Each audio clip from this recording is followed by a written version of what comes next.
here with another video. आप लोगों के लिए एक बहुत बेहतरीन एक नया वीडियो लेकर के आए हैं। आरएल सर्किट कैसे काम करता है, कोई सोचता भी नहीं है मतलब कि आरएल सर्किट की वर्किंग को भी हम एनिमेशन से समझ सकते हैं। इंडक्टर की मैग्नेटिक फील्ड विजुलाइज कर सकते हैं, इंडक्टर की चार्जिंग डिस्चार्जिंग ये चीजें भी विजुलाइज कर सकते हैं। लेकिन मेरे भाई कोई नहीं सोचता तो क्या हुआ, हम लोग तो सोचते हैं। हम लोग तो आपको विजुलाइज कराना चाहते हैं, पूरी इलेक्ट्रिकल इंजीनियरिंग आपको विजुलाइज कराना चाहते हैं। और उसी एम के साथ मैं आप लोगों के लिए नए से नए वीडियोस लाता रहता हूं। जो भी कंटेंट मैं डेवलप कर पाता हूं आपके लिए बेस्ट फॉर्म में लेकर के आते हैं, ताकि आप लोग जिन चीजों को आज तक रटते आए हो वही ब्लैक एंड व्हाइट फिगर्स के साथ, वही बुकिश नॉलेज के साथ तैयार करते आए हो, उसको एक नया डायमेंशन दिया जा सके, उसको एक नया डायरेक्शन दिया जा सके और आप लोग ट्रू इंजीनियर्स बन पाओ। तो आप लोगों को असली इंजीनियर, एक ट्रू इंजीनियर में कन्वर्ट करना है और वही इस चैनल का ऑब्जेक्टिव है। फिर चाहे आप इलेक्ट्रिकल को बिलोंग करते हो, मैकेनिकल को, सिविल को, इलेक्ट्रॉनिक्स को, डजंट मैटर एट ऑल। आप लोगों को बेस्ट नॉलेज प्रोवाइड करना है, that is the purpose of this channel. तो मेरे भाई ये एक पाठशाला है, लेकिन ये एक न्यू एज पाठशाला है जो आपके ट्रेडिशनल कॉन्सेप्ट्स को न्यू टेक्नोलॉजी के साथ मर्ज करके आपके कॉन्सेप्ट्स को एनहेंस करती है ना। तो चलो शुरू करते हैं, क्यों टाइम वेस्ट करना, चलिए सीखते हैं एनिमेशन से कैसे वर्क करता है हमारा आरएल सर्किट। चलिए अब देखो, सबसे पहले बात करते हैं आरएल सर्किट की। तो ये आप देख रहे हो इंडक्टर, ये एक इंडक्टर है जिसमें से ये हमारे चार्जेस फ्लो कर रहे हैं। अब चार्जेस पे अगर ध्यान दो तो ये कांस्टेंट रेट से फ्लो कर रहे हैं, यानी इसका करंट क्या है, कांस्टेंट है। करंट कांस्टेंट होने पे इंडक्टर की वोल्टेज बन जाती है 0 and it acts like a short circuit. It acts like a short circuit. तो चार्जेस अपने कांस्टेंट रेट से जब भी फ्लो करेंगे, ध्यान देना, वोल्टेज होती है L di/dt। So if the rate of change of current is 0, यानी current is flowing at a constant rate, then my dear friend it behaves as a short circuit.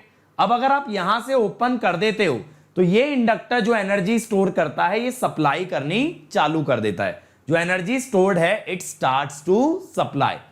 तो देखो एक चीज हमेशा ध्यान रखना कि इंडक्टर के अंदर मैग्नेटिक फील्ड क्रिएट होती है and that magnetic field can never change instantly due to magnetic inertia. Inductor की मैग्नेटिक फील्ड कभी भी बेटा अचानक से नहीं बदल सकती ड्यू टू मैग्नेटिक इनर्शिया। तो इंडक्टर का करंट इस वजह से अचानक से नहीं बदल सकता। तो जो भी करंट इंडक्टर ने स्टोर किया, जो भी एनर्जी उसने स्टोर की है, जब आप ये स्विचेस ओपन करोगे, दिख रहे हैं ग्रे में स्विचेस, जब ये ग्रे स्विचेस ओपन हो जाएंगे स्टिल ये करंट फ्लो करेगा। क्यों फ्लो करेगा, क्योंकि इंडक्टर का करंट 0 नहीं हो सकता, बट अब ये दूसरे रास्ते से जाने लगा। ठीक है, तो आइए इस दूसरे रास्ते के बारे में और जानते हैं। तो देखो यहां से मैंने इंडक्टर को शॉर्ट किया हुआ है, तो ये क्या होगा ना, इंडक्टर की एनर्जी ऐसे करंट की फॉर्म में फ्लो करती रहेगी और ये कांस्टेंट रहेगा। क्यों, क्योंकि कोई डिसिपेटिंग एलिमेंट तो है नहीं मेरे भाई, कोई रेजिस्टेंस नहीं है, किसी भी फॉर्म में आपकी एनर्जी डिसिपेट नहीं हो रही। अगर एनर्जी डिसिपेट नहीं हो रही तो इंडक्टर की एनर्जी, इंडक्टर का करंट कांस्टेंट रहेगा and it will keep on flowing through this short circuit path. बात समझ में आई। पहले जब हमने क्या दिखाया कि अगर करंट इंडक्टर में से कांस्टेंट रेट से पास होता है तो इंडक्टर शॉर्ट सर्किट की तरह बिहेव करता है, और जब आप स्विच ओपन कर देते हो तो करंट एक ऑल्टरनेट पाथ ढूंढ के, अगर उसमें डिसिपेशन ना हो तो एक कांस्टेंट करंट फ्लो करता रहता है, क्योंकि इंडक्टर की एनर्जी हो जाती है कांस्टेंट। अब देखो आगे हमने क्या किया, इसके अक्रॉस लगा दिया एक रेजिस्टेंस। रेजिस्टेंस लगा देने से देखो धीरे धीरे ये आपका करंट डिक्रीज होने लगा एंड फाइनली करंट बिकम 0। ऐसा क्यों हुआ, कोई बता सकता है मुझे ऐसा क्यों हुआ? अगर आपको पता है ऐसा क्यों हुआ तो बिना वेट करते हुए चैट या कमेंट बॉक्स में लिख दो मेरे भाई, ये फिनोमिना क्यों दिखा। मैं भी आपको बताने वाला हूं, लेकिन आप लोग भी लिख दो ये फिनोमिना क्यों दिख रहा है। तो मैं बताता हूं क्या होता है। जब इंडक्टर का करंट और चार्जेस ये जिगजैग यानी रेजिस्टेंस से पास होते हैं तो हीट प्रोड्यूस होती है। अब इंडक्टर के अंदर एनर्जी स्टोर्ड थी बेटा मैग्नेटिक फील्ड की फॉर्म में, इलेक्ट्रोमैग्नेटिक एनर्जी की फॉर्म में। जब वो रेजिस्टेंस से हीट में कन्वर्ट हुई तो इंडक्टर की एनर्जी तो बेटा फाइनाइट थी। अगर इंडक्टर की एनर्जी फाइनाइट थी और वो धीरे धीरे डिसिपेट हो रही है, हीट में कन्वर्ट हो रही है, तो फाइनली वो 0 हो जाएगी, फाइनली वो एंड हो जाएगी। और यही यहां पे हुआ भी है, यही हुआ है। अब देखो अगर ये एक इंडक्टर है जो कि रेजिस्टेंस के अक्रॉस कनेक्टेड है, रेजिस्टेंस बड़ा कर दें तो देखो तेजी से करंट जीरो हो गया। दोबारा विजुअलाइज करना, अगर मैं एक बड़ा रेजिस्टेंस ले लूं, छोटे की जगह एक बड़ा रेजिस्टेंस लूं, देखो तो ये करंट बहुत तेजी से गिरेगा, दिख रहा है एकदम तेजी से गिर गया। यानी rate of dissipation of energy is directly proportional to R, या time of dissipation is inversely proportional to R. जितनी टाइम में एनर्जी डिसिपेट होगी वो आर के इनवर्स में आएगा। ये बात यहां से पक्की हो जाती है, बात क्लियर है, ये बात यहां से आपकी पक्की हो जाती है। और यही फंडा बेटा, अगर आप समझ गए होगे मैं किस तरफ जाने की कोशिश कर रहा हूं, कितने लोग समझ पाए मैं अगला पॉइंट क्या बोलने वाला हूं। अगर आपने इंडक्टर पढ़ा है, आरएल सर्किट पढ़ा है, तो आप लोग समझ चुके होंगे अभी कि मैं अगला पॉइंट क्या लाने वाला था। बिल्कुल बिल्कुल बिल्कुल, मैं बात करने वाला था टाइम कांस्टेंट की, कि टाइम कांस्टेंट क्या होता है, L बाय आर। तो जैसे ही रेजिस्टेंस हाई हुआ, टाइम कांस्टेंट गिर गया और इंडक्टर तेजी से डिस्चार्ज हो गया या कम टाइम में डिस्चार्ज हो गया। अब देखो इसी टाइप से अगर ये रेजिस्टेंस छोटा कर दें या इंडक्टर बड़ा कर दें, कुछ भी कर लो, इंडक्टर जैसे बड़ा करोगे तो देखो बहुत धीरे धीरे धीरे ये करंट आपका जीरो हो रहा है, ठीक है, बहुत धीरे धीरे आपका करंट जीरो जा रहा है। इसका मतलब क्या हुआ, एनर्जी डिसिपेशन का रेट इंडक्टेंस के इनवर्सली प्रोपोर्शनल है, या एनर्जी डिसिपेशन का टाइम इंडक्टर के डायरेक्टली प्रोपोर्शनल है। बड़ा इंडक्टर है तो ज्यादा टाइम लगता है, छोटा इंडक्टर है तो कम टाइम लगता है। और फिर से वहीं आ गए मेरे भाई घूम फिर करके टाइम कांस्टेंट पे, कि टाइम कांस्टेंट होता है L बाय आर, तो इंडक्टर बड़ा होगा तो डिसिपेशन धीरे होगा, रेजिस्टेंस बड़ा होगा तो डिसिपेशन तेज होगा। तो यहां इंडक्टेंस बढ़ाया तो dissipation becomes very very slow. अब देखो आगे एक सर्किट समझते हैं जिसमें इंडक्टर की चार्जिंग डिस्चार्जिंग देखेंगे। देखो ये हमने बैटरी लगा रखी है along with resistance with inductance, ठीक है। अब ये स्विच जैसे ही देखो मैंने क्लोज किया, ये स्विच मैंने क्लोज किया, एकदम से इंडक्टर की वोल्टेज बढ़ गई। ध्यान देना, इंडक्टर की वोल्टेज इंस्टेंटली बदल सकती है, करंट नहीं। अब धीरे धीरे करंट बढ़ने लगा और इंडक्टर की वोल्टेज गिरने लगी। L D I by D T के हिसाब से स्टेडी स्टेट में करंट मैक्सिमम आएगा लेकिन वोल्टेज आएगी जीरो, वोल्टेज आएगी जीरो। तो जब इंडक्टर फुल चार्ज हो चुका है, ध्यान देना, इंडक्टर फुल चार्ज हो चुका है, कितने करंट तक जाएगा कोई बताएगा?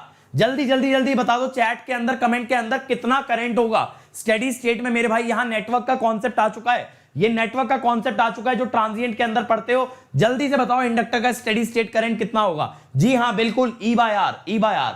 अब आपने रेजिस्टेंस से डिस्कनेक्ट करके डिस्चार्जिंग पाथ में डाल दिया। अब आप ये ध्यान देना, पहले देखो आपने क्या किया, दोबारा से देखते हैं एक बार, दोबारा से देखते हैं। देखो ये वाला स्विच जब मैं ऑन करता हूं, ये वाला स्विच जब मैं ऑन करता हूं, अचानक से इंडक्टर की वोल्टेज हाई हो जाती है क्योंकि इंडक्टर के अक्रॉस पूरी पूरी बेटा सप्लाई वोल्टेज आ जाएगी। अब धीरे धीरे करंट बढ़ेगा, ये देखो ये एरोस का साइज बढ़ रहा है माने करंट बढ़ रहा है, और इंडक्टर की वोल्टेज गिरने लगेगी क्योंकि वोल्टेज ज्यादा किसके अक्रॉस आ जाएगी? रेजिस्टेंस के अक्रॉस। तो इंडक्टर की वोल्टेज गिरने लगेगी और स्टेडी स्टेट में वोल्टेज हो जाएगी, करंट हो जाएगा V बाय R और इंडक्टर की वोल्टेज हो जाएगी जीरो। अब हम क्या करते हैं, अब हम क्या करते हैं, ये वाले स्विचेस को ओपन करके दूसरे क्लोज कर देते हैं।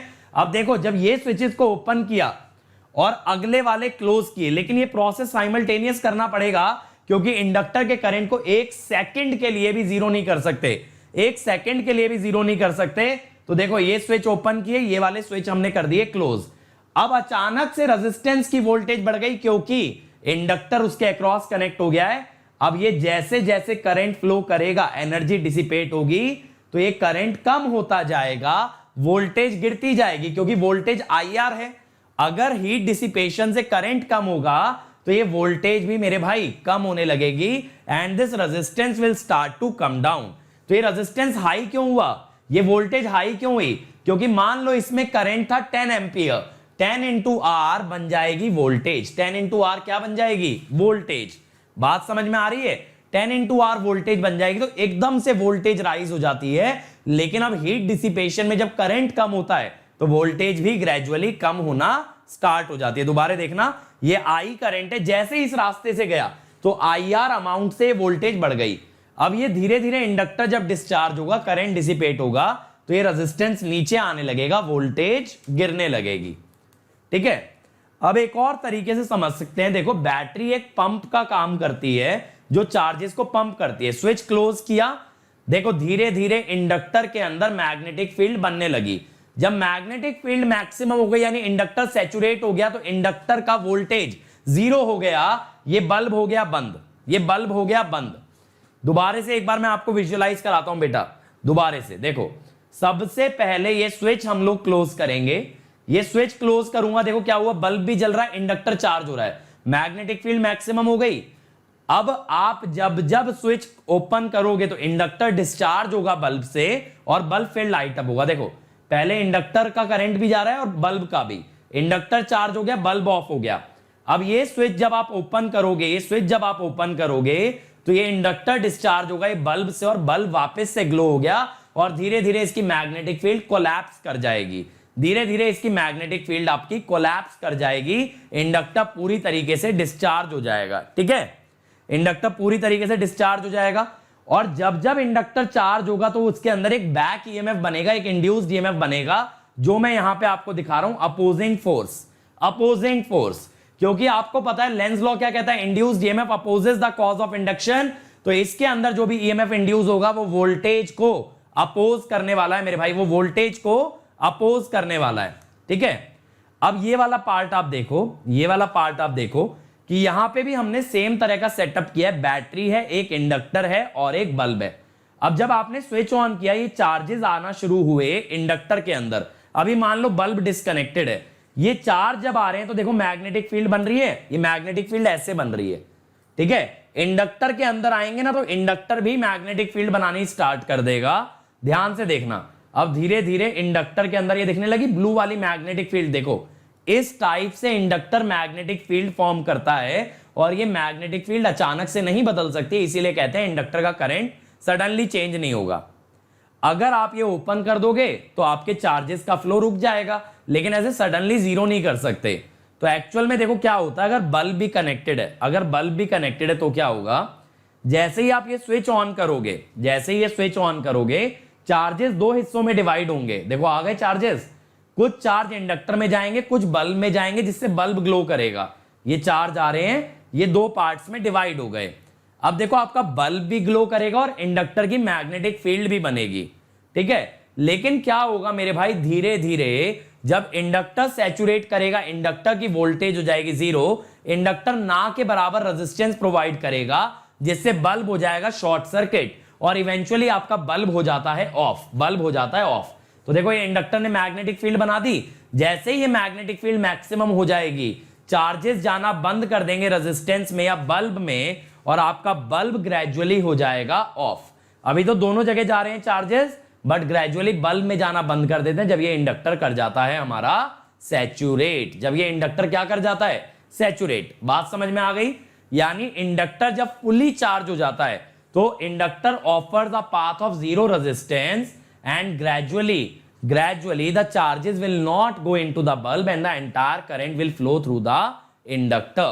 अभी तो दोनों चल रहे हैं, लेकिन फुल चार्ज होने के बाद देखो यहां से चार्जेस जाना बंद हो गए, सारे चार्ज सिर्फ किस में जा रहे हैं, इंडक्टर में। ठीक है, तो ये एक पैरेलल आरएल सर्किट हो गया आपका। तो मैंने आपको सीरीज आरएल सर्किट भी दिखा दिया, चार्जिंग में और डिस्चार्जिंग में मैंने आपको पैरेलल आरएल सर्किट भी शो कर दिया। बात क्लियर है सब लोगों को। अब अगर ये स्विच ओपन करोगे तो ये बल्ब के थ्रू डिस्चार्ज होगा, ये जो इंडक्टर है ना, देखो अब ये बल्ब के थ्रू डिस्चार्ज होगा, फिर से बल्ब जलेगा, फिर से देखो बल्ब जल गया और ये इंडक्टर बल्ब के थ्रू आपका डिस्चार्ज कर जाएगा। तो चार्ज करेगा तो बल्ब और इंडक्टर दोनों में करंट जा रहा है, इंडक्टर फुल चार्ज हो गया तो बल्ब का करंट 0 हो गया और डिस्चार्जिंग में वापस से इंडक्टर ने बल्ब को करंट दे दिया। तो ये होता है आरएल सर्किट का वर्किंग, कैसे इंडक्टर काम करता है, L D I by D T का कॉन्सेप्ट, टाउ का कॉन्सेप्ट। आई होप आपको ये सारे कॉन्सेप्ट क्लियर हुए हों। It's time to experience something glorious. Unacademy Combat. Compete, crack, conquer. A challenging GATE contest engineered to give you an experience like none other. Where you put your knowledge to test. And battle it out with the best. To bring out the best in you, Unacademy Combat is the most competitive, gamified contest for GATE till date, with the best of the questions by best educators. With detailed video solutions from top educators right after each contest. Combat live with peers to get real-time rankings and win big. Participate in every contest to improve your ratings. Challenging contests every fortnight or alternate Sunday. Live ranking after every question. Big rewards for top rankers. Your passion to crack Gate deserves this. Your hard work towards your dream deserves this. Fuel your inner fire for the ultimate Gate challenge. Unacademy Combat. Register now.